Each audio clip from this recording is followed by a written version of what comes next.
Okay, I think we're ready to get started. Good evening. My name is Mary Mergler, and I'm the Criminal Justice Project Director at Texas Appleseed in Austin. And I want to welcome all of you to our webinar on local strategies to prevent COVID-19 in Texas County jails.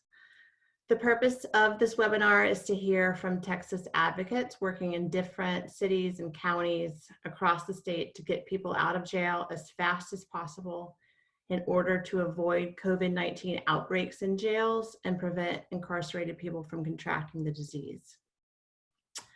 Many of the attendees in this webinar, along with our speakers, are also working towards the same purpose and have strategies and experience to share as well. And so we hope we can continue to find ways to have conversations similar to this one tonight and highlight the work of many of the other advocates on the line. I just want to give you a brief overview of what we plan to cover. And because of our limited time, I'm actually going to skip a detailed bio for each speaker. But we will provide you with each speaker's contact information after the webinar so that you'll be able to get in touch with them directly. Also, we ask that you do not record this webinar. We will record it on our end and can provide you a copy later at your request. We're also working to produce a translation for Spanish speakers and regret not being able to provide that tonight during the live presentation.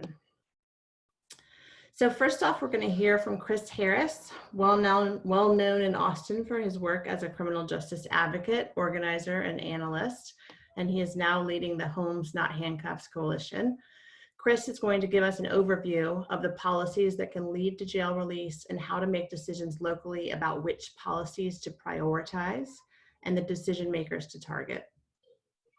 We'll then hear from Laquita Garcia, who directs the Right to Justice campaign for the Texas Organizing Project, which works primarily in San Antonio, Dallas, and Houston.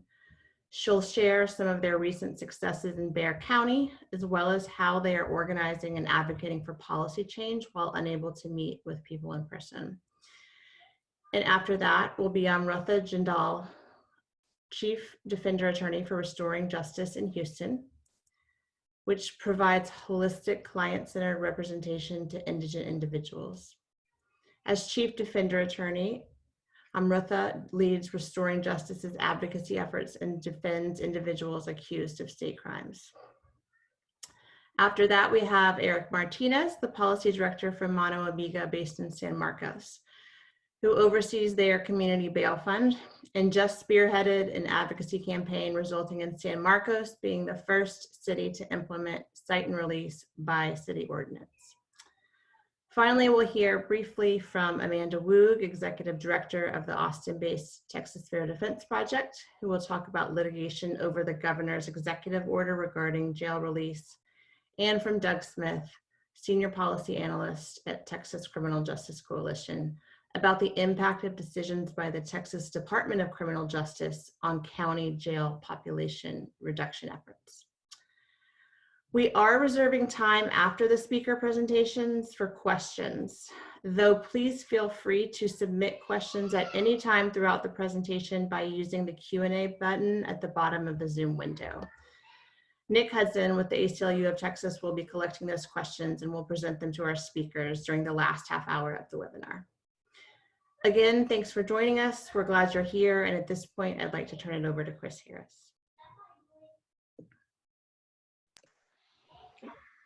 Hi, Mary. Thank you so much for that introduction. And thank you all out there who joined us today for this presentation. I'm here to try to pass along the collective wisdom that that I've been able to acquire from many of the folks both on this call and those not on this call, those in our state and those from around the country that are working furiously right now to try and get people out of really all forms of incarceration, including local jails, the prison system, as well as from immigrant detention centers. Today, we're going to be focused on local jail issues, and I present this information with humility, and also understand that there will be different opinions on some of this, as well as different local factors that play into it. Though I do want to try and take into account as much of that local decision making as possible in the presentation of this. Obviously, this is so crucial, and you all have hopefully joined us today because you understand the real life and death situation that's faced by folks within our jail system, not just here in Texas, but around the country and around the globe. And it's extremely imperative that that folks are released and released immediately, especially given that the current projections have the infections here in Texas peaking within the next few weeks. Of course, that's not taking into account any sort of premature opening of the economy or other things. So obviously there's a lot that's left up, but I'm going to go ahead now and kind of share a presentation with you all and discuss some of the local policies that can most influence this, some of the stakeholders and the different power that they have within to achieve some of these policies, as well as some of the strategic questions that you might want to ask locally when determining how best to achieve one or more of these policies.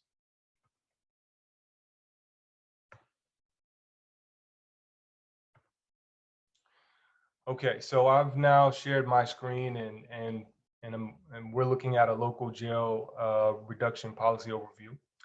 And so what we can see are kind of the 7 main buckets that are broken out here as far as different types of ways to release folks. And within each one of these, some of the different specific things that can be done. So I think first and foremost, we talk about just not bringing people into the system itself. And so I think there's a lot of focus on the jails and the judges and the prosecutors, and rightfully so. But we cannot forget about the front end to the system, which in many, is the police, is law enforcement.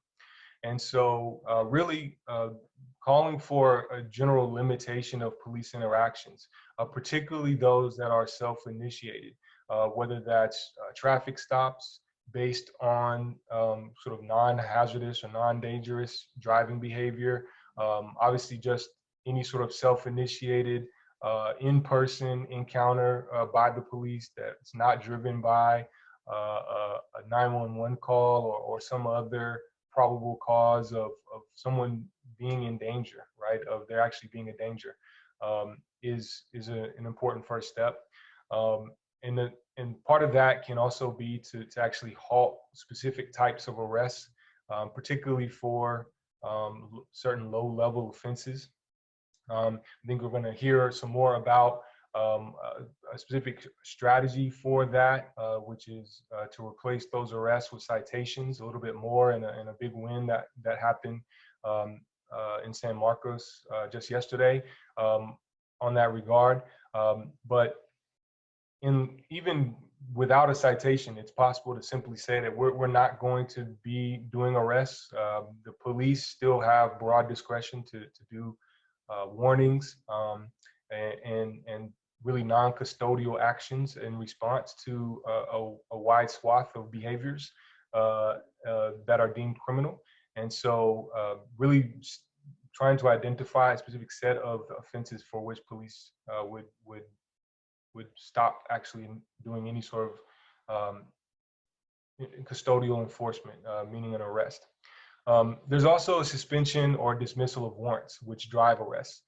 This is something that, and we're going to talk a little bit more about the responsible parties for each of these, but obviously the judges play a large role in this in terms of actually signing the warrants, as well as the ability to kind of en masse suspend warrants. Here in Travis County, we've had a suspension of a wide swath of misdemeanor offense warrants, as well as some low-level felonies as well. It's also possible to simply dismiss the warrants such that they will never be executed in the future. And that's something also potentially to push for. Obviously, there's an increase of diversion options that are pre-arrest, whether it's related to substance use, related to homelessness. We've seen some of those things come online with different sobering centers or other treatment facilities. We're now seeing some cities actually get and make hotel beds available for folks experiencing homelessness, and really having folks, instead of being arrested for trespassing, taken to the jail, and then potentially released really quickly, but in the process of that, encountering a dozen or more people and being subjected further to potential infection, how can we actually implement systems that have that person taken directly to one of these new housing options that's being made available, or again, to other diversion options? Again, I'll let folks that are here on the call from San Marcos talk more about site and release, but that's also another powerful tool. And another thing of importance is the actual response to the pandemic itself. In some places has involved, custodial arrest and intervention by police. And so it also is important to, while both stressing the importance of the social distancing and stay-at-home guidelines and orders that our state and local governments are passing, it's also important that that enforcement of those orders doesn't lead to more people ending up in the jail and thus actually making the spread of the infection worse. Other things of note are dismissing charges. Obviously, once someone is arrested, there is a possibility just to have those charges dismissed. One potential way is to actually just screen them at the booking facility. And there are some prosecutors in the states, particularly Harris County, that do this up front. It results in a high dismissal rate for charges initiated by police arrests. And then there's also pushing for actually just halting specific types of prosecutions, such that certain types of charges will be summarily dismissed if certain factors are met, right? Such that the person's criminal history is such, or even failing that there's literally just, we're not going to prosecute these offenses right now because we do not want people in the jail for these things. It's far more dangerous and far more of a threat to our public safety to jail folks for driving with an invalid license than it is to try to proceed with actually carrying out a prosecution for that. If someone is actually charged, booked, charged, and jailed, obviously there's pretrial release, granting of PR bonds, meaning personal recognizance, where folks are able to get out without having to pay. It's obviously the best case. There's going to be some discussion later about some limitations now on that capability brought about by the governor and the attorney general. There is a workaround to that, though, which is extremely low dollar bond amounts. So if someone can't be let out on personal recognizance, that doesn't mean a judge can't set the bond at $1 or even less than that to enable folks who currently might be prohibited from being released on PR bonds to still be released pre-trial. And obviously the extent to which that can occur is really going to be important to ensure that any new arrests don't actually lead to folks going into and spending any time in the facility. The other thing of note is revocations. For many communities, revocations of parole and probation drive a healthy percentage of the local jail population. In particular, there is an opportunity now to really push on those administrative or technical violations that often land people back in jail. And judges have a large role to play in this, as well as through their influence on probation offices. So canceling administrative revocation hearings, suspending any warrants, or dismissing them outright, and declining to sign those warrants for administrative or technical revocations could really help to stem again the folks coming into the jail who've simply missed a meeting, maybe missed a payment, or had a dirty UA, a failed drug test on probation, but have not obviously harmed anyone and present less of a threat to public safety than the threat of catching and spreading COVID-19 right now. A few other things are release post-conviction. So There are some opportunities. Obviously, the majority of folks in all of our local facilities are in pretrial, but there are folks in serving sentences. That number is growing now because the Texas Department of Criminal Justice has stopped taking or transferring folks from the local jails into the state prison and jail facilities. And we're already seeing some of our local numbers tick up faster or tick up at all because of that. Them being unable to send people sentenced to longer prison terms off to these state facilities. But there is a possibility to apply good time credits to folks in order to hasten their release. There's also policies to simply pursue non-custodial sentences for certain specified offenses. So if people have committed certain crimes, then we're actually just going to say that by default, there's going to only be a sentence of probation, deferred adjudication, what have you. Now, in general, we don't think prosecution should be pursuing cases, and particularly plea deals during this time, given that that can be very coercive that people are, the other option is staying in jail and potentially catching and dying from this pandemic. But that is a potential lane to help limit new folks being sentenced into the jail. Another avenue is actually to reopen and shorten sentences. Now this takes the coordination of a good number of actors within the system led by the prosecutor, but that is a possibility such that they could come in, say everyone with 6 months or less remaining on their sentence. We're going to review those cases, potentially reopen them, and shorten the sentences such that they are able to get out now or in short order. The other and kind of least preferable of these options is to convert folks to home confinement. So there is actually an option within the Texas Code of Criminal Procedure for judges, provided there's appropriate supervision by a local, either probation board or a pretrial services group, to convert a sentence that someone is serving in the local jail to home confinement. And obviously, that is a better option than actually staying in the jail, though not as good as many of these others. Quickly on these last two, post-release support. Obviously, many folks that are in the jail may not have a place to self-quarantine, and we're already hearing folks talking about, why would I release someone who may have it, or who I know has it, or who has been exposed to COVID-19? It would be safer for the community if we left them in jail. And we know that's not true. One, because if this jail becomes a vector for the disease, then it will infect many, many more people, and folks will ultimately be treated in the local hospitals, which could, again, really overrun those hospitals, leading to a rationing of care and more deaths that are than would normally have happened.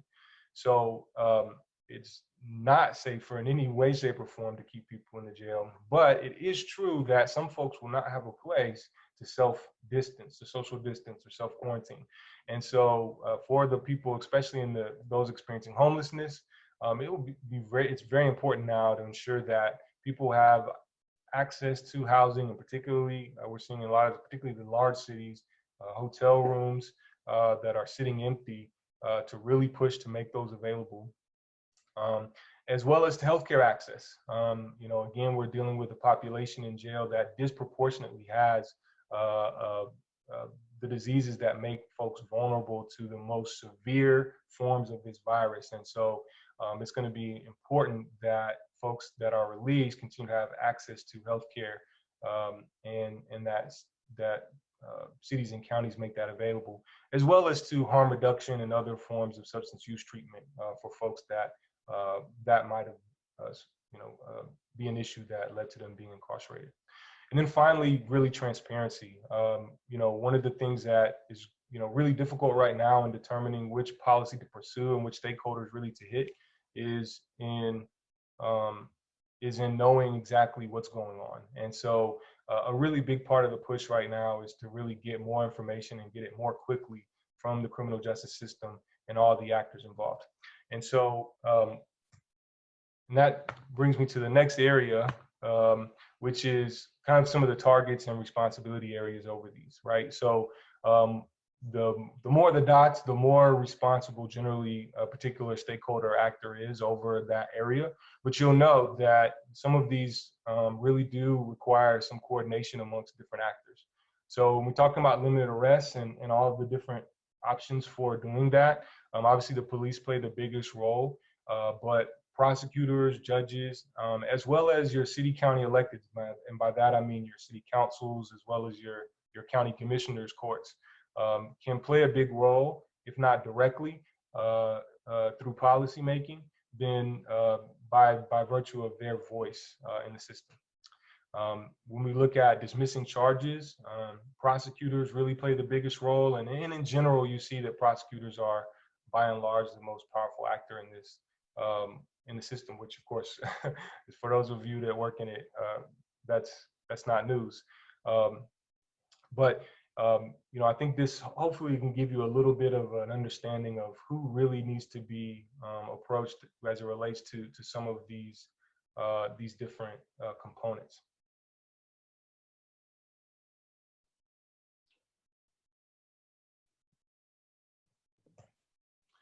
Okay, so real quick before I get into the strategy development questions, one thing I will point out is that an actor here that's missing is the sheriff. And the sheriff is a really important actor in this, though their actual direct authority in terms of actual releasing folks is very much limited. That said, the power of their voice within this can be extremely helpful. And so to the extent that the sheriff is someone who understands the urgency of this issue, understands the need to decarcerate and to reduce, drastically reduce the number of folks within their facilities, they're weighing in to help put pressure on any of these other actors is really important.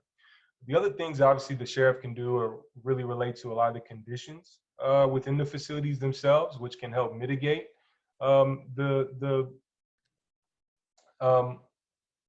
extent to which the virus infects many folks that enter into the jail. The other thing they can do is provide information to these other actors. So when it comes to how many folks within the facility are vulnerable, how many folks have compromised immune systems, the sheriff is in a much better position to know that information by virtue of having medical staff on site, by virtue of being more connected day to day with the lives of the folks there. So for the sheriff, really, you know, a big piece of this is saying, hey, tell us who really needs to be let out of your facility so that we can put those names in front of these other actors and really work to see which of these levers are going to most help us.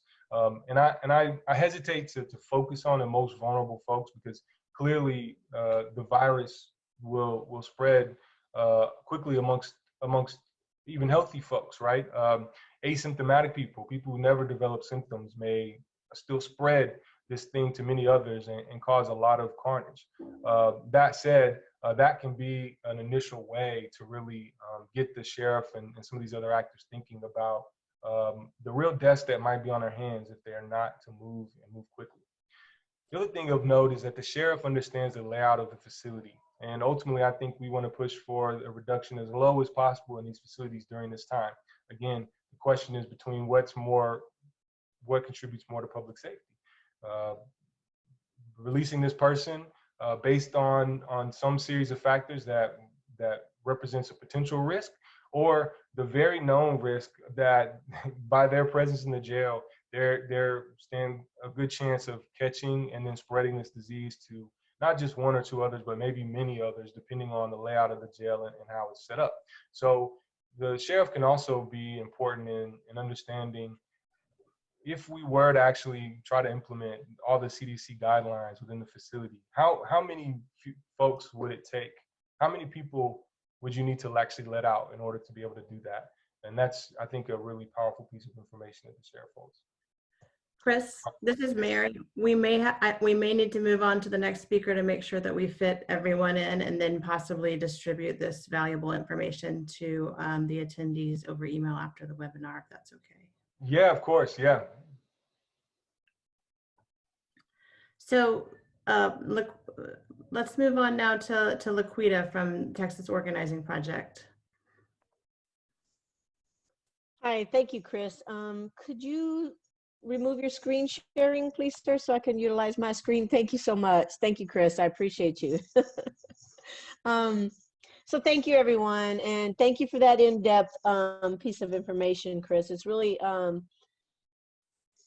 really enjoy hearing when other organizations are working similar to the same platforms that we have at Texas Organizing Project. So that information was very, very helpful. So once again, I am Laquita Garcia with Texas Organizing Project, and I'm the statewide criminal justice coordinator at TOP. I've been working with TOP for about 7 years now, come May the 13th, so I have an anniversary coming up, yay. At TOP, we have a campaign, it's labeled as Right to Justice, that we are working to end mass incarceration and all that comes with accomplishing that through an unjust criminal justice system. And a lot of that plays into what Chris just shared with his platform and the information that he provided with you. But I was really wanting to share some of the wins that we've recently had at Texas Organizing Project in light of COVID-19 and the fact that, you know, we're hearing a lot of negativity, people are afraid or scared, and I thought it would be a good time to share some of the wins and demonstrate just how powerful community organizing can be. Because along the way, we definitely do have some wins that we would love to lift up. So at Texas Organizing Project, we fight with two fists. That's our political fist and our community organizing fist. And hopefully some of these wins that I'm about to share with you demonstrates just how powerful those two fists really are and can be. So at TOP, we started practicing social distance on March 12th, which of course included our staff working from home. And once the real threat of COVID-19 became public, we immediately began working on demands to protect our current jail populations. TOP members played a big role in the election of the progressive DA and sheriff here in Bexar County, and we worked to maintain that relationship and accountability all year long. Once we began working at home and discovering what our new normal was, because at Texas Organizing Project, we're a grassroots community organization that does a lot of work on the ground. So we had to immediately shift that on the ground work to a digital space that we weren't completely familiar with, but it was a great learning experience for the whole team, as well as our members of this organization. So in our process, we immediately reached out to the sheriff with our release demands that I'm actually happy to say he got on board with immediately. Prior to that, our members and supporters and allies came together to create that list of demands. And on March 16th, DA Joe Gonzalez here in Bexar County and Sheriff Javier Salazar was able to pull together a list of about 900 people that could potentially be released with the help of the community and the Bexar County judges.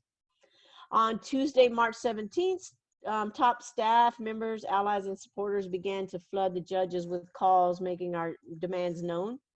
And in that moment, those demands were things such as the immediate release of all eligible pretrial inmate populations that was within 6 months of completing their sentences, immediate release of all individuals eligible for PR bonds, and expanding the criteria to those who may have a history of substance abuse or mental health issues, who have repeated offenses due to this particular illness, because normally PR bonds are not granted to those with prior history of the same offense.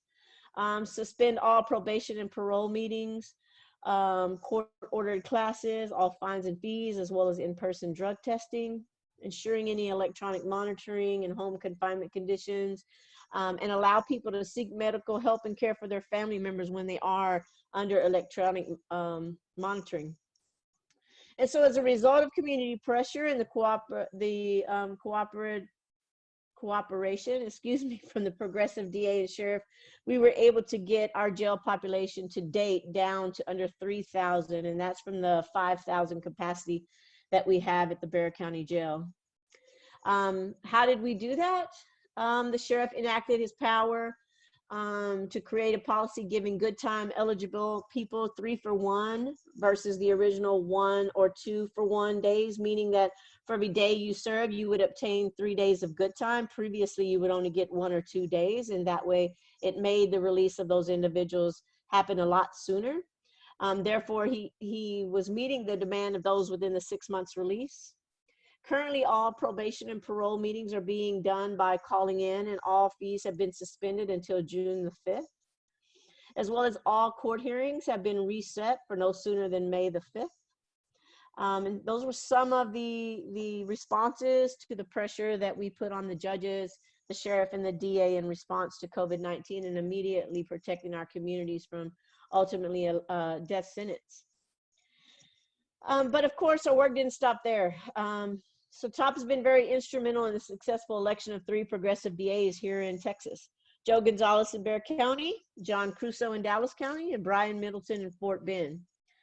So in light of COVID-19, we wanted some material outcomes for our directly impacted communities that would provide both immediate relief in the time of COVID-19 and would move us closer to realizing an even larger transformation of the criminal legal system.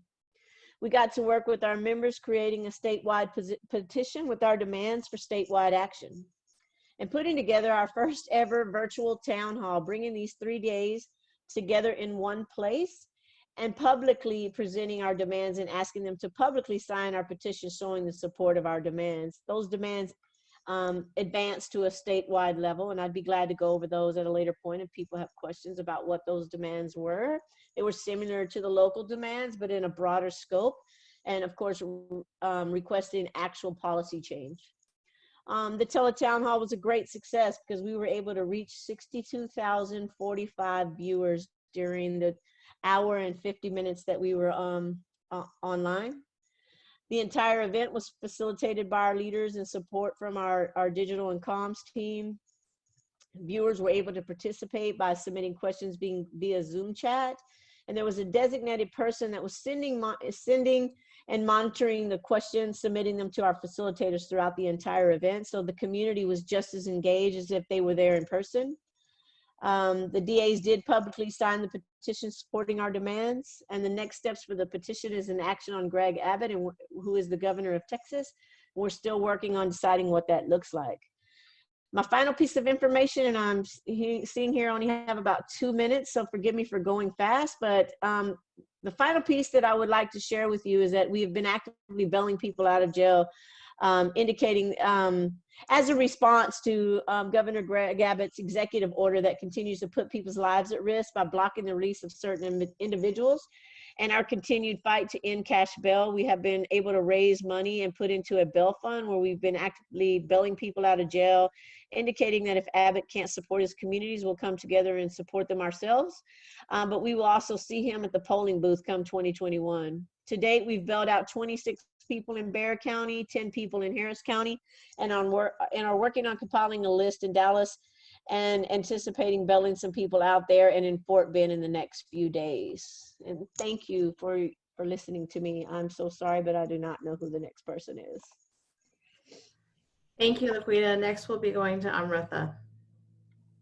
Hi, everyone. Thank you for giving me the opportunity to speak with everyone today. My name is Amrutha Jindal. I am the Chief Defender Attorney for Restoring Justice, which is a nonprofit in Houston that provides holistic client-centered representation to indigent individuals who are accused of crimes. And I'm going to spend the next few minutes now talking about Restoring Justice's community bail fund efforts and what we've done that has worked and some of the challenges that we've faced. I've been a criminal defense attorney for many years and am now learning the ropes of being a bail disruptor. So a lot of this has been new to me, but I'm happy to share with you what has worked for us. Before I get into the nuts and bolts of our community bail fund, I do want to first touch on how we got here, which requires a short walk down a very messy memory lane. Harris County Jail has over 7,000 people in it. Public health officials agreed that it was a huge safety risk and we've heard that it described as a ticking time bomb. Public health officials all recommended that the jail population needed to be reduced, stuff that we're all familiar with. County Judge Lina Hidalgo issued an order to release certain pretrial detainees that met criteria, including them not being charged with a non-violent, or them being charged only with a non-violent crime. So folks who were charged with violent crimes would not have been eligible for release under her order. And she estimated that it would release about 1,000 people. So we were optimistic. However, that was cut short very quickly because soon after she issued that order, the Harris County district judges voided her order essentially and found that it was beyond her authority. And so that happened before a meaningful number of people could be released. Then we, of course, had Governor Abbott's order that further muddied the waters. We also had a federal district judge rule in a civil case denying a request for a TRO that could have resulted in the release of 4,000 people, but the denial resulted in that not happening. So essentially, any hope for a mass release of people from Harris County Jail hit a wall. And restoring justice felt like we needed to do something on an individual case level to assist with people getting out of Harris County Jail. And so that's where our bail funds come in. We have 2 bail programs. The first is a partnership that we have with the national nonprofit, the Bail Project. And that program is much more robust than our organization's program. So the national nonprofit, the Bail Project, has provided us with funds. They've been wonderful to work with. And then in addition to that, we have our own Restoring Justice Community Bail Fund. And I'll describe both of these programs as we go on.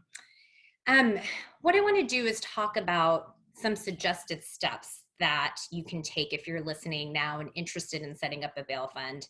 I'm outlining these as steps, but they're totally fluid. There are a lot of moving parts, but these are kind of the steps that we took that worked for us. So if you're interested in a bail fund, the first step is, of course, to secure the funds. Now, with the Bail Project, the benefit of partnering with them was that they gave us the funds. They have their own sources of funding, their own donors, and so we didn't need to do any fund gathering for that partnership. For our own community bail fund that we have through Restoring Justice, we did have to fundraise, and we basically did that through reaching out to our community contacts, through social media campaigns. We did find that there were a lot of individuals that were interested in chipping in. We made it easy to donate on our website by having a link and a note that you could add if you wanted your money or your donation to go towards a community bail fund. So that was really what worked for us in terms of getting the money for the fund. And once you've secured the funds, the next step is to really think about what your eligibility criteria is going to be. Who is it that you want to use your funds towards? For example, with the Bail Project, as part of our agreement with them, we established criteria that the bond had to be $5,000 or less, that the person couldn't be charged with a crime of violence or have a recent conviction for a family violence crime, that they wouldn't have ICE or parole holds, and that they had a verifiable place to live. So that was the criteria that we established. And of course, if we are using our own Restoring Justice Community Bail Fund, we aren't restricted by that criteria. We could come up with our own criteria that works for us. But we established the criteria. And then the third step becomes identifying the eligible clients. And this step showed to be harder than we expected. Once we had the money, we thought that was the hard part and that we could just use this to free everyone from Harris County Jail, but unfortunately it didn't work out that easily. In an ideal world, once you've gathered the funds and figured out who's eligible, the clients or their names would come to you. You could, for example, email a defense attorney listserv, the defense bar basically, and tell them, you know, here's what we're looking for. If you have a client that falls under this criteria, please let us know. You could broadcast your bail program through social media and through your network so that perhaps the family of the incarcerated can review the criteria to figure out if their loved one qualifies. You might be able to post a flyer in the jail so that the defendant themselves can reach out to you. We've had some road bumps there, but we're working on trying to see if we can do that in Harris County. And in all of this process, once the data starts coming to you, you have to figure out your internal method of organization, whether it be a spreadsheet or what you're going to use to populate the data. What's worked for us is a form that we have on our website that folks can fill out, and it auto-populates into a spreadsheet. So that's kind of what we've been using to gather the data. As I mentioned, finding clients was hard for us because we didn't have a lot of people coming to us with their names of the person to bond out. So we actually had to proactively start figuring out who we could use our bail money towards. And so what we did for that was obtained a roster from the sheriff's office. And if anyone has any issues obtaining a roster, I have research as to why that roster is public information, so please feel free to contact me and I can share that research with you. But we got a roster from the sheriff's office and basically turned to a team of volunteers to filter through the roster to figure out who in jail met our eligibility criteria. And we partnered with a wonderful local organizing group called Pure Justice. Their volunteers were amazing and spent hours going through the roster, kind of filtering, determining who is eligible, and populating that kind of information so that we knew who we could use our bail funds towards. As I mentioned earlier, one of the criteria with the bail project that we established for someone to be eligible for bail was that that person had to have a verifiable person they could live with. And obtaining that family contact information also posed to be a challenge. We can't interview clients in jail right now for understandable reasons. A lot of clients weren't available for video conferencing, so it was hard for us to know who the client could actually live with if bond was posted, which was one of our requirements. But some ideas there, if you need that kind of information, is to go to your sheriff and see if they'll share with you the individual's emergency contact, or see if they're willing to actually get the contact information from the defendant. Once you've established who you're going to bail out, the next step is, of course, posting bail. One challenge that we found here in Harris County was the fact that you have to do it in person and it has to be cash. So this is, again, where having trusted volunteers is going to be really useful, because you're going to need folks who you trust with money and who have the time to sit in the courthouse to post. And then finally, once the client has been released, the next step is kind of conducting a follow-up and providing that client with support. And so what we have done with Restoring Justice is, again, partnered with Pure Justice to have their volunteers take the lead on contacting the individuals who've been bailed out and just kind of supporting them, whether it mean reminding them of when their next court dates are, or giving them access to services they need, or providing them with transportation to court. That's going to be like the job of the volunteer who is assigned to support the individual. So I know I went through all of that pretty quick, but I just wanted to kind of outline the process that worked for us. I'm still learning about this process, but I'm happy to answer any questions that you all have.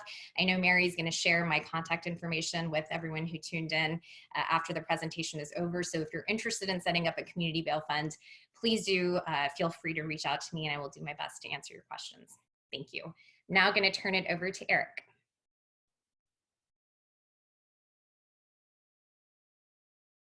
Thank you, Amrutha. My name is Eric Martinez, Policy Director with Mano Amiga, based in San Marcos, Texas. In Texas, there is a popular and discretionary program that is used by some law enforcement agencies known as cite and release, or sign summons, etc., allowing officers to use their discretion and issue a citation instead of arresting an individual for low-level offenses. There are 9 categories of offenses, certain types of Class A, B, and C misdemeanors, which the Texas Penal Code allows law enforcement to no longer arrest for and issue a citation instead, such as driving while license invalid, possession of marijuana, less than 4 ounces, theft of service, criminal mischief, and more. I've started researching this issue probably about 16 months ago to find out if this type of policy would be impactful. And to do this, you need to be able to answer a couple of questions, like what are the top offenses that are getting your community in jail, and from which these offenses, what are the common misdemeanors, and of those misdemeanors, which misdemeanors are citation eligible. To that end, I recommend a couple of sources that don't necessarily even require you to do an Information Act request. And so I'm going to go ahead and start to share my screen here. Should be screen sharing this one. Right. There we go, screen. Cool. And so you should be able to see the Texas Department of Public Safety website here. One thing in particular is the criminal history and arrest conviction statistics by county, and all this information I can send to everyone at a later time. But basically, once you pull this information, you'll be able to pull an Excel document that literally lists all of your common most arresting charges. And then you can, if you have a little bit of Excel know-how, you can filter out for basically some of the most common arresting offenses. And that's how you can get that to determine which your top arresting charges are. And then also there's this Office of Court Administration, Texas Court Administration Misdemeanor Case Activity Detail. And if you were to run that report, it looked like something like this, where you can tell in Hays County for monthly or yearly specific types of charges like theft, drug possession of marijuana, and driving while license invalid, to determine, how much of your county level courts are these offenses taken care of. And then, of course, there's Information Act requests. I really recommend Student Press Law Center. It just kind of takes you through, fill out the form, fill out your locale. You just have to find who the information officer is, whether it's your county attorney or what have you. And then you can submit Information Act requests in that manner too. Another thing that I use to help keep track of like the information that I'm gathering is like annotation software. It's called Digo. Basically it allows you to annotate PDFs and create outlines and things like that, even on the web. So that way I can reference material that I find later, reference statutes, and then share it with an annotation to the highlighted annotation. And so another thing that's incredibly important in terms of, site and releases, the policy and communications. And so to being able to send press releases, make pitched outlets, correct oppositions, factual inaccuracies, and help people to go on the record, such as people who are in positions of power, electeds, things of the sort. Part of that messaging is for us, SMPD arrested 77% of the time for citation eligible offenses. And that was a huge thing for us to say that an ordinance would be city law. It would make it such that 0% of the time people are arrested on citation eligible offenses rather than a resolution, which would still have some impact on reducing those citation eligible arrests. But we really wanted that number to be 0 when allowed, which is why we passed the first ordinance in the state of Texas for citation eligible offenses. The cite and release as it stands ordinance, it guides officer discretion through the use of disqualifying circumstances, only through the use of those disqualifying circumstances, which are pretty common sense things, but it guides discretion in that type of way. When it comes to communicating with people like champions on council and stuff like that, you just have to really make sure that you're all on the same page. Don't go off of what they say. We started this back in June. We had a draft ordinance for them. They said that we would all be on the same page. We said, don't bring in the lawyers, the city attorney, etc. And they ended up doing that really quickly, 1 week after we gave them the draft ordinance, actually. And so they actually postponed things quite, far, like basically several months. And so we're actually operating in a very small jurisdiction. We have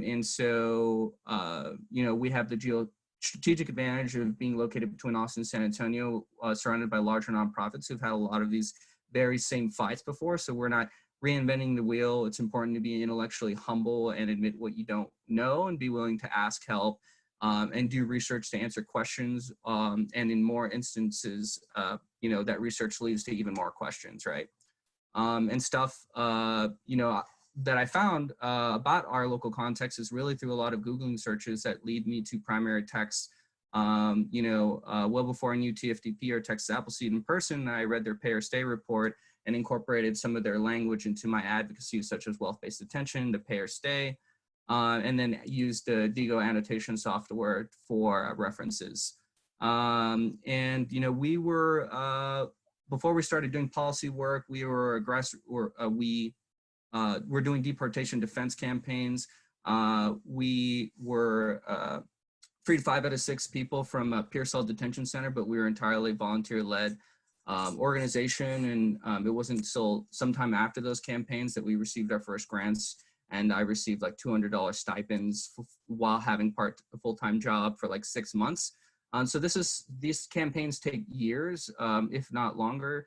And so, you know, you just have to really be in it for the long term, which I'm sure a lot of people are here. And so one of the relationships that we have that we established, you know, very early on a couple of years ago was with the Hays County, before he was a Hays County judge, before he even had run for mayor in the past, he was somebody who would come out to our events, support our deportation defense campaigns, and we would invite, you know, candidates and people from all political persuasions out to our events. And of course, only certain types of people show up. And so the county judge actually has been arrested on a Cape Pro warrant for inability to pay fine on a dog walking ticket when he was running for mayor. So it's helpful for people in positions of power who are making these decisions to have that experience with law enforcement, to really put it a lot into more context. And so because of, you know, the county judge, I really want to talk about how basically, I'm going to reshare my screen again.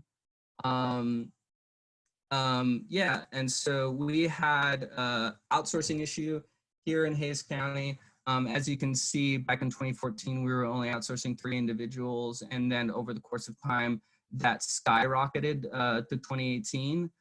This is our current jail capacity. This is our expected increase from our jail expansion. And so there was a $90 million jail expansion that you know, went through. And what I found out through researching is that, you know, the county had spent $400,000 on 2 separate studies that talked about the need for reform such that they could use the old existing jail and they didn't need to expand the jail whatsoever. And so a lot of this research, you know, probably a year's research, worth of research kind of led to this framing of, you know, basically the outsourcing needs to stop. And as you can see from the research that I've done, it, you know, turns into, along with communications, how in 5 years their jail costs have increased 7,000%.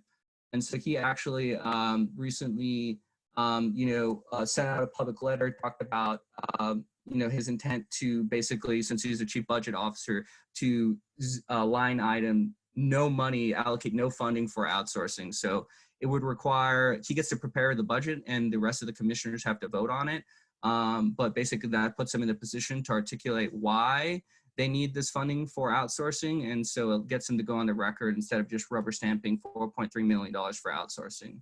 The other thing that I'm going to talk to you about very briefly is we also have a bail fund here, also partnering with the Bail Project and another personal organizational bail fund partnering with another organization.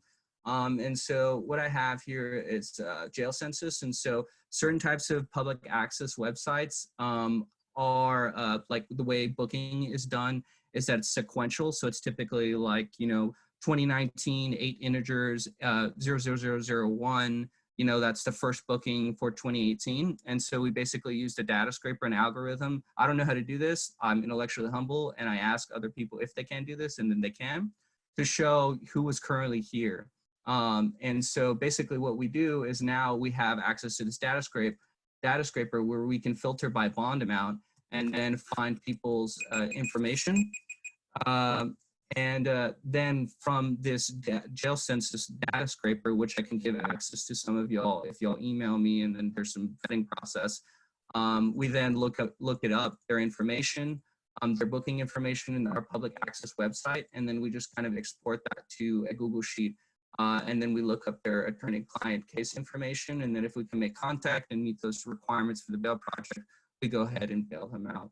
I would like to go ahead and thank you for your time. I know this was very quick, and if you would like anything, my contact information will be shared. I can share the Excels, Information Act request, things of the like, as well as access to the jail census site. Just go ahead and message me. I'm going to go ahead and turn it over to Amanda Woog of Texas Fair Defense Project.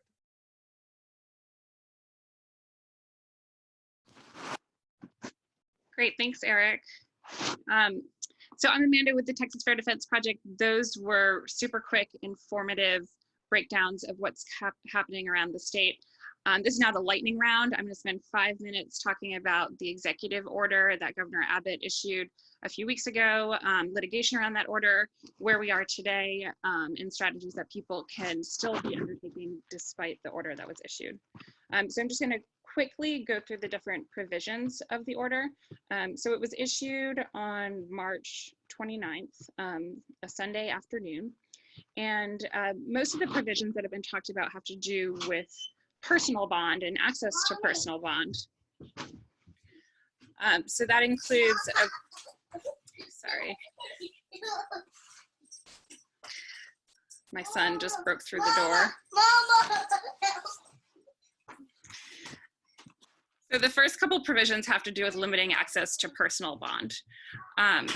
So the first basically says that people who have been charged with a quote violent offense or who have previously been convicted of a violent offense are no longer eligible to receive a personal bond unless there's a health and safety, there's a health and medical exception if someone is particularly vulnerable to COVID-19. The other personal bond provisions include one that suspends what used to be an automatic release on personal bond if the prosecutor hadn't brought a case forward. That was wholly suspended. That didn't have the limitations on the kind of offense that the person was charged with, like the other provision I just mentioned. And the third personal bond provision applies when someone has been picked up on an out-of-county warrant. Code of Criminal Procedure provision provides that if they're not picked up by the other county within a certain number of days, then they're automatically released on personal bond. And that was suspended regardless of whether the person was had allegedly committed a violent offense or had previously been convicted of a violent offense. The next provision, I think that's really thrown a wrench in things, has to do with awarding good time credit and people being released from jail on good time credit. This one applies to people who have been accused of or convicted of a violent offense or threat of violence.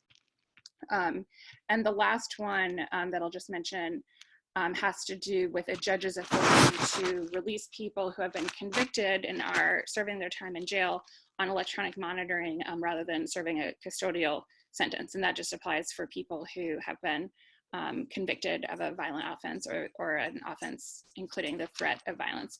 Now, all these provisions are clearly intended to limit the tools that counties have available to them to release people from jail, which is really stunning in a pandemic where jails are considered hotspots for outbreaks, where we're seeing in jail after jail and prison after prison in the United States how quickly the virus can spread.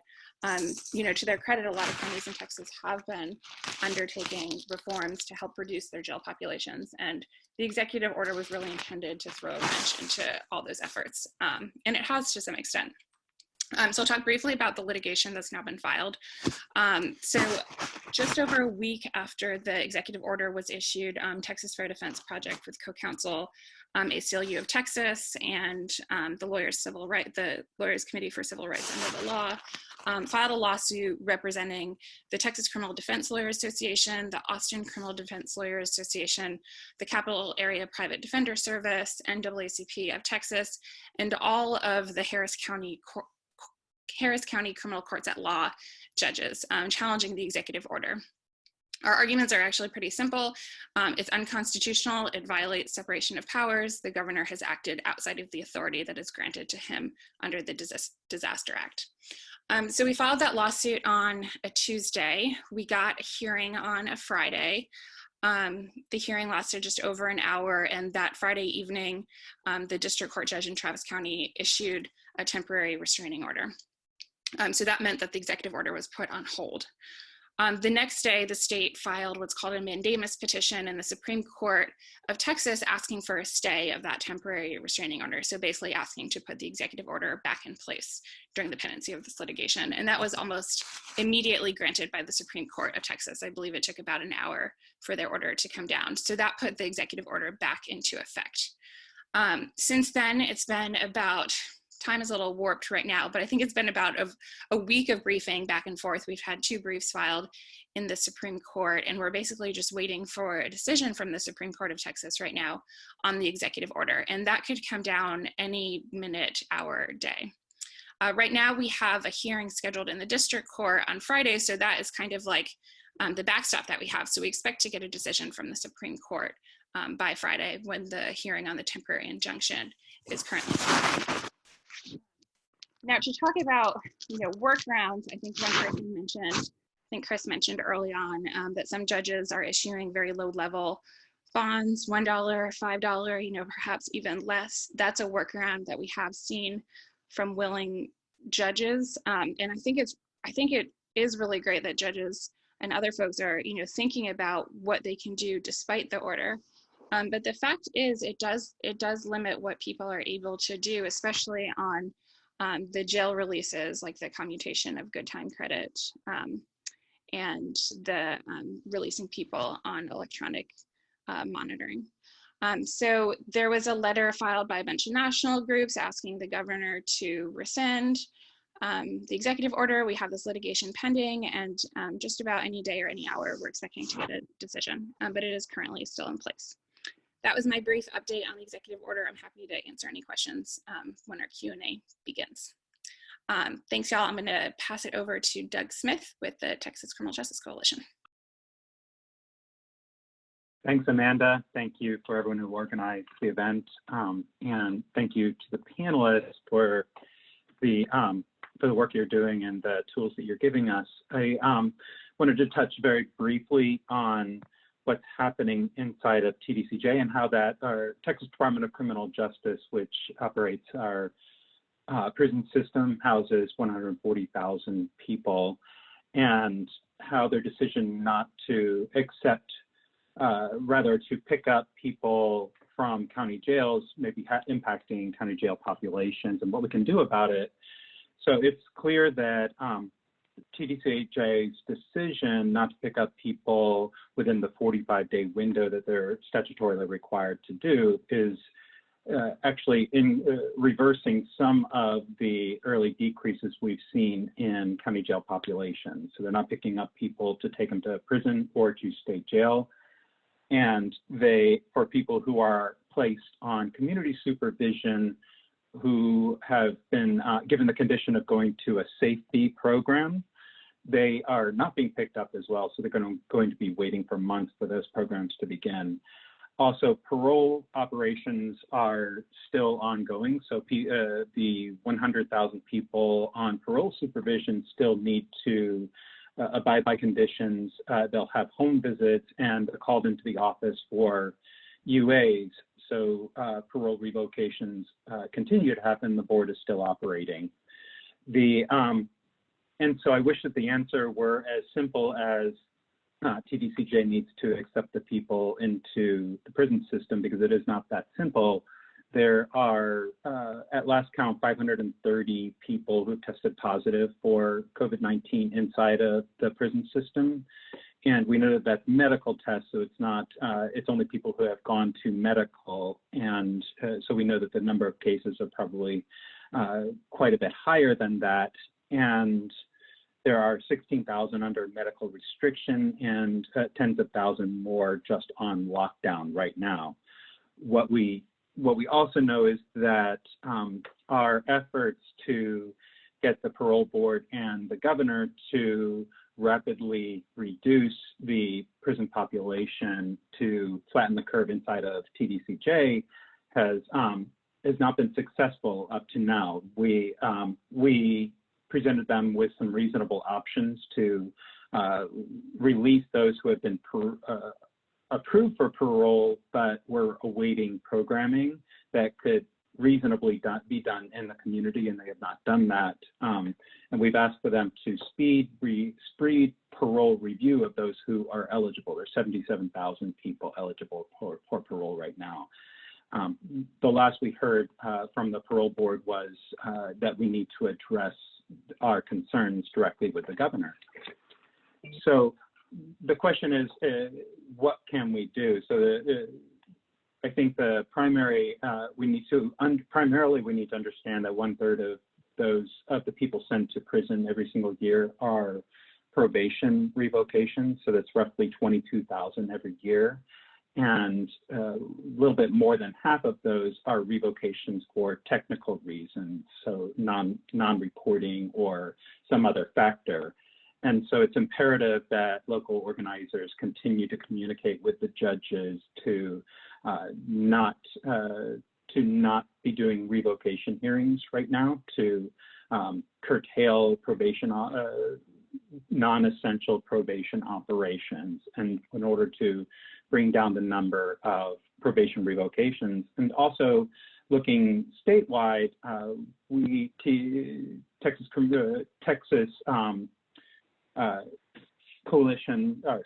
Texas Criminal Justice Coalition, my own organization, we're working with organizers across the state to communicate more directly with Governor Abbott. So if you'd like to join us in those efforts, I invite you to get in touch with us. My email is dsmith@texascjc.org.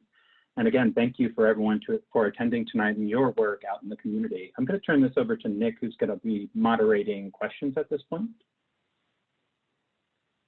Thanks, Doug. My name is Nick Hudson. I work for the ACLU of Texas, and Nick Sawyer is going to be helping me. He's been answering some of your questions in the chat. I'm going to ask the speakers to keep your answers succinct so we can get to as many of the questions as possible. And a few of these I have, I'll direct to some folks, and then a few I will just put out there and ask for folks to jump in on. So the first question is, are there any suggestions on dealing with individuals with other holds, such as parole or ICE? And Amrutha, would you take that question? Sure, I can attempt to answer this. Let me start with ICE very quickly. So I do want to make sure everyone listening in knows that there is a difference between an ICE flag and an ICE hold. So folks who have an ICE flag can still be bonded out, and they will be released into the community. People with an ICE hold will not be, and would be subjected to ICE custody if they posted bond in their criminal case. With respect to the ICE holds, the evaluation needs to be one that the client and the attorney really make here, because it's very difficult to remove an ICE hold. So really what I think the attorney needs to be thinking about is, okay, if I post bond in this case, will my client actually get picked up and transferred to ICE custody? Because sometimes ICE is not actually picking up and moving people right now.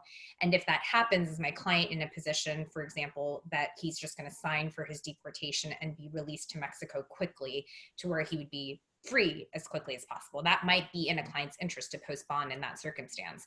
But keep in mind that ICE is not necessarily always picking up people who are subjected to ICE holds, so that if you post bond for someone with an ICE hold, they may still just stay in custody.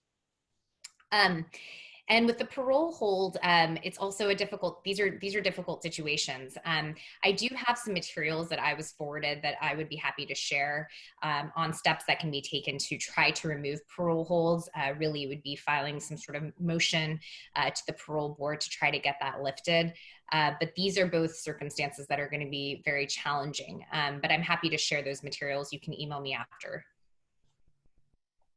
Thank you. The next question is for Chris Harris. Chris, can you comment on the struggle with getting the sheriff to maximize good time credits on county sentences? Yeah, I mean, I'm not sure if this is in relation to a specific sheriff or in general, but yeah, I mean, I think that what we see with many of the actors in the criminal justice system, and the sheriff, maybe most among them being, ultimately a member of law enforcement, is an unwillingness to put their necks out. There was an incident where a person was let out of jail in Florida that ultimately ended up committing an act of harm, and that story, despite happening in Florida, ended up in the New York Times, right? Because it was related to COVID, and so a lot of the criminal justice actors see this media response, and they are afraid to release anyone who may have even the slightest fear ultimately of doing something, and especially going out of their way with something like good time credits. And so I think, really it's incumbent on us to let those criminal justice actors know that in that situation that we're actually gonna have their back, right? Like if someone gets out and recidivates, we're gonna say why it was still a good decision for them to let that person out, and in general to be guided by policies that prioritize release. So I'll be there. Stop there. Thank you. So the next question it's kind of open for the group, and I'd love for someone to jump in. It is there something that we as a community and as advocates can do to lock in the jail reduction policies after this crisis ends?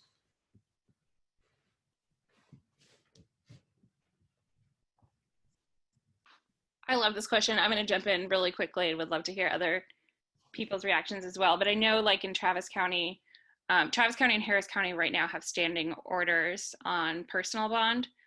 So that basically say like most people who have been charged with a misdemeanor are automatically released on personal bond. And those don't expire with the end of the declared disaster or the end of this crisis. So I think to the extent to which we can get these policies in writing and committed to as extending beyond the disaster, most of this stuff is just, common sense, good public policy. And I don't think there's any reason it shouldn't extend, except for the fact that people are seeing this as a response right now. So I think it's a great question. And like, I'm trying to peer around the corner and think about those things, but I think standing order is what comes to mind right now. Thank you. I'd like to weigh in on that as well and say that there definitely is that opportunity. We need to continue to engage in our community, build our base of people power, continue to press and demand that our public officials stand up and take action to our demands, and also making sure that our community understands the importance of voting on the issues that affect their everyday lives. And when they go to the polling, identifying individuals that stand with them on their issues and voting for them at the polling booth. So to answer that question, yes, we definitely can push for permanent policies to enact around these same policies we're talking about here tonight. Thank you. And just as a follow-up on that, is there a plan to try to enact some of these reforms at the legislature? This was one of the questions we received on the chat as well. I know some of you have worked on a variety of issues that touch both local work and state work. Would someone like to jump in? I know Texas Organizing Project is currently working right now in creating a statewide platform around a bail reform bill and exactly what that looks like. We want to take lead in making sure that the bail principles that affect our community's everyday lives are enacted in an adequate bail bill that's just for everyone. Great, thank you. The next question, what can we do to get defense attorneys to join this fight and file release motions and help us more generally? Amanda or Mary, would you like to take that one?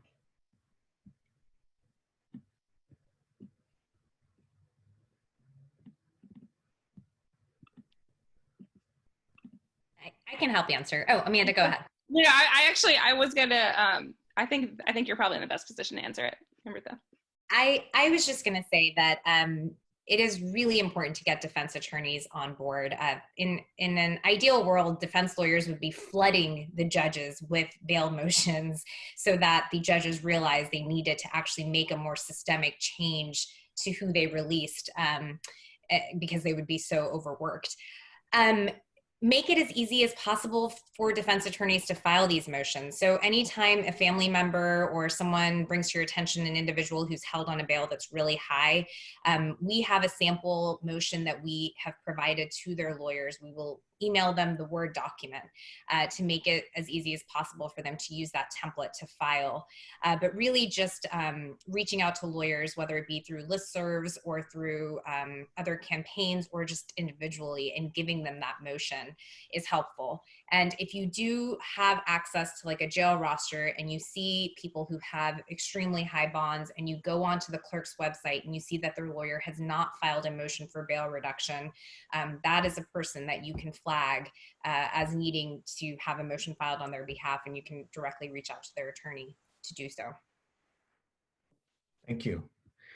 Next question. Just really quickly, I would say I think that those folks are, especially when they're folks that are working in the indigent defense system, you know, they're stakeholders and actors that can be pressured and should be pressured just like anyone else. And you know, for a couple of families that I've talked to, you know, I've really advocated for them to put together whatever medical documents they can, especially that speak to if folks have vulnerability, put it in front of their defense attorney as well, because even no matter what, you know, there's that medical exception in Governor Abbott's order. And if they refuse to act, then consider, you know, public pressure as well on.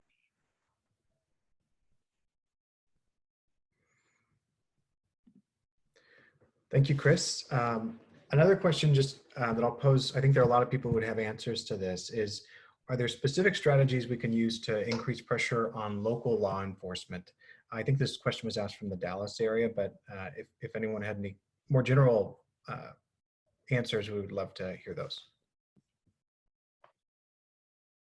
Yeah, I'll take that one. I mean, I think that there's a few points of leverage generally with the law enforcement. The biggest one is in the annual budget conversations. And so really pushing on the budget piece and making it clear that you're going to be organized around pushing to really limit the amount of money that they're giving anew. They're going to challenge and try to put controls on any grant money that they pursue from the feds or other sources. And again, almost all this stuff has to come through your city councils. And so you really can use those venues as a forum for this. The other thing is their training academies. They really like to have them and have them full. And I think, you know, really stipulating different things there that you really want to see done in order to get changes done as a means of leverage in these conversations can all be really helpful. And then obviously just really, you know, highlighting injustices. You know, when footage comes out, when things show up where we see, you know, brutality, misconduct, the like, and you know, misconduct in the context of COVID, you know, as well, really being aggressive about getting that out into the media and trying to organize around that. Thank you, Chris. The next question is, judges have a critical role to play in reducing local incarcerated populations to protect public health and save lives. What have you found to be the most successful strategies when making demands of judges?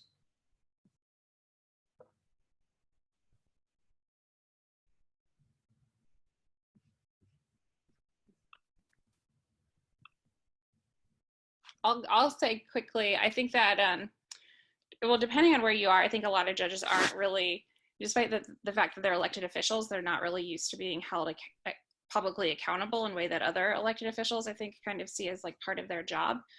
So I think that public information campaigns around judges, sign-on petitions, emails, calls, putting the kind of public pressure that you would put on other elected officials and using those same tactics towards judges.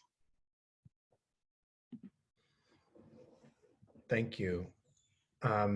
Next question is, when we keep seeing files marked as illegal entry hold IMMG in San Antonio for some people, will this standard file marking hurt the case of those seeking status? I'm not sure if anyone can answer that question, but I thought I'd just pose it. Amrutha, maybe?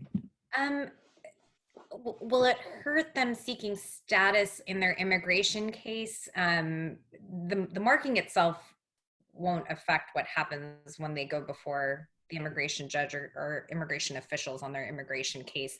If what the questioner is asking is that the marking seems wrong, there are steps that can be taken to investigate whether the person is actually accurately marked as having an ICE hold. So they get it wrong all the time. Sometimes court officials just flag people because of their names and not really for any other reason. So please do email me after the presentation's over, and I can try to connect you with some immigration folks who can assist with that. Thank you. The next question is, people bailed out of jail may be returning to a community that has fewer resources than ever. What are the largest needs that people seem to have when they get out? And have you been able to connect people or provide any of those additional needs to people who have gotten out of jail or prison? Doug, would you actually take this one on?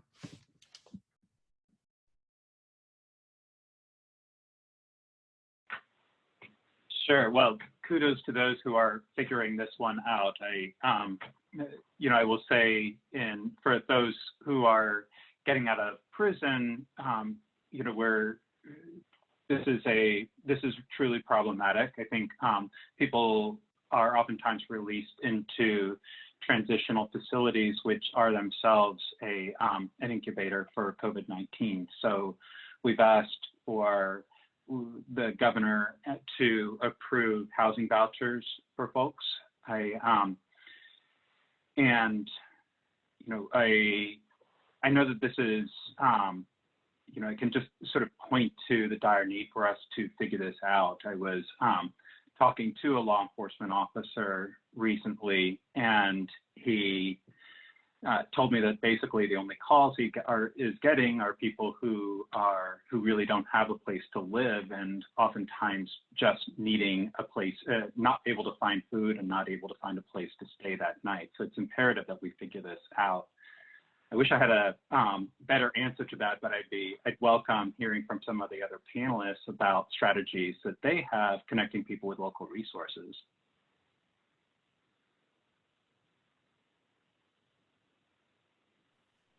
You're muted. Yeah. Oh, go ahead. Well, I'll just say we're kind of early on in the efforts now. Really, the city is just making a lot of hotel beds available for folks experiencing homelessness or coming out of the facility who may have been exposed.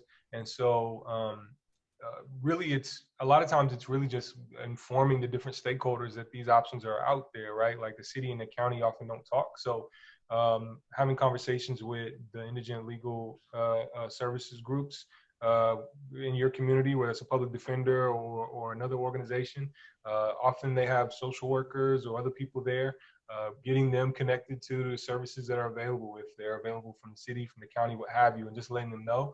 And then often, there might be some process development. So it's just meeting folks and really, mapping out who goes where, who takes people where, what are how do people actually get signed up and get access to the resources. Great, thank you. This will be our last question, and this one's for you, Eric. You had a real victory in San Marcos yesterday, so congratulations, and thank you for all your work. The question is, were there any particular arguments that you felt were especially resonant with the city council members that counties or other jurisdictions and advocates can copy? Really, one huge thing is the racial disparity component.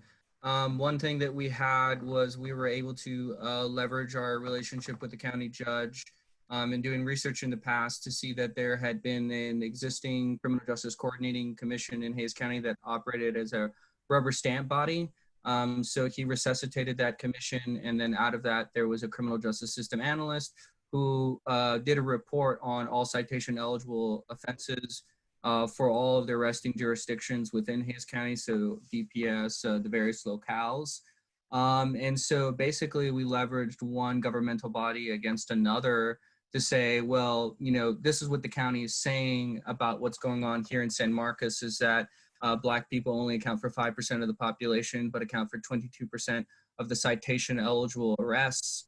And so that was particularly compelling, and that got a lot of news coverage to really bring forward this idea of an ordinance, because even in other jurisdictions, from what I'm aware of, those racial disparities still do exist, despite the fact that resolution has decreased the amount of citation eligible arrests. And so we were basically riding the coattails of other jurisdictions in Dallas, Austin, and say that, you know, they did resolution, but they're still experiencing these racial disparity issues. What we want is equity, and we want, you know, everyone to be the beneficiary of not being arrested, and particularly of, you know, going into jail, losing their car, and finding people who have actually experienced these things.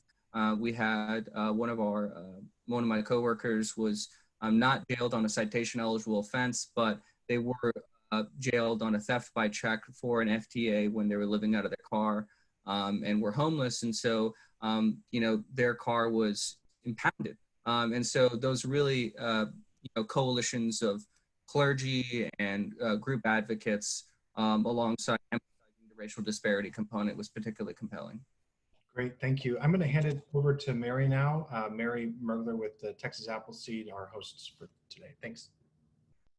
Thanks, Nick. And I know that was a lot of information in a very short period of time. If you didn't get questions answered that you had, please feel free to reach out to any of our speakers directly. Right before we close, I do want to share just a couple resources. I want to make sure you're aware of them. I'm going to share my screen and see if this will work. So the first resource that I wanted to talk to you about is a toolkit that provides policy recommendations for different county stakeholders like sheriffs, criminal court judges, and prosecutors.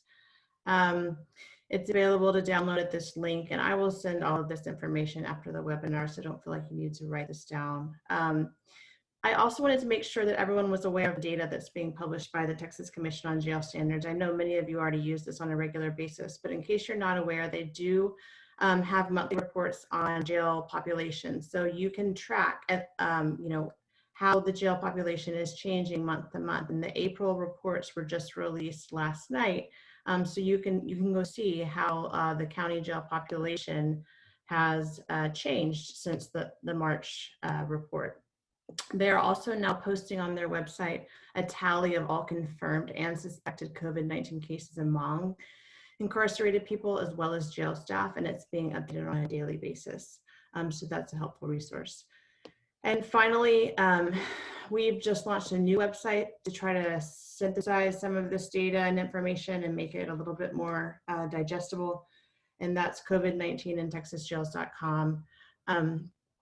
Also on this website, in addition to tracking jail population reductions, we also have a lot of advocacy resources from many of the groups on this call. We have, and many of the attendees as well. We have some sample petitions and letters from faith leaders and doctors and advocates. To the Texas Criminal Justice Coalition has a great set of template letters that can be used by advocates. So just wanted to make sure you are aware of that resource.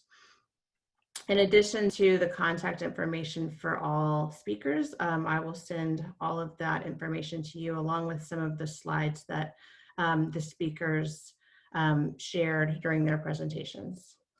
And with that, I want to thank all of our speakers for their time and their willingness to share their expertise and their insight with us. I also want to thank all of our attendees for your time and your interest and your hard work on this issue as well.